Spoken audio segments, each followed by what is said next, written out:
شروع اللہ کے نام سے جو بڑا مہربان نہایت رحم والا ہے۔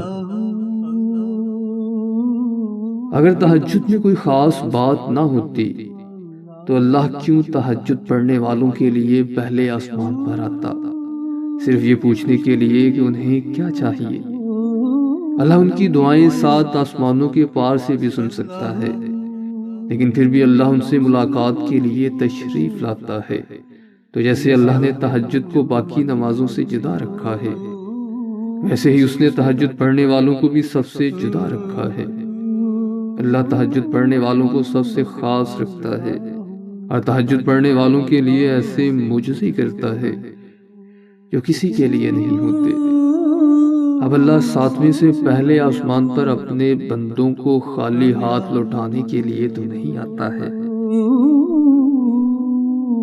مایوس مت ہونا، دل سے نکلی ہوئی ایک دعا ہر گمان کو یقین میں بدل دیتی ہے، اور اللہ تمہیں کوئی خواب تبھی دکھاتا ہے جب ان کی تدبیر پر راضی ہوتا ہے، ورنہ اگر اس نے تمہیں وہ نہ دینا ہوتا جو تم مانگ رہے ہو تو کیا وہ تمہیں کبھی دعا کی توفیق دیتا یا اس دعا کا خیال کبھی تمہارے دل میں لاتا؟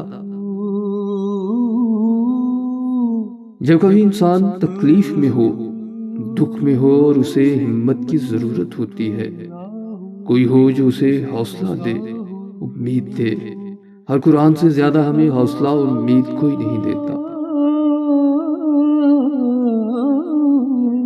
وہ تمہاری دعائیں سنتا ہے، ان تمام آنسوؤں کو جانتا ہے جو اب تک تم نے بہائے، اور وہ ضرور تمہیں نواز دے گا۔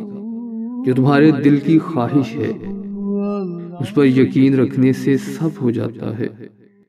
جب آپ اللہ پر کامل یقین رکھتے ہیں تو ناممکن بھی ممکن ہو جاتا ہے۔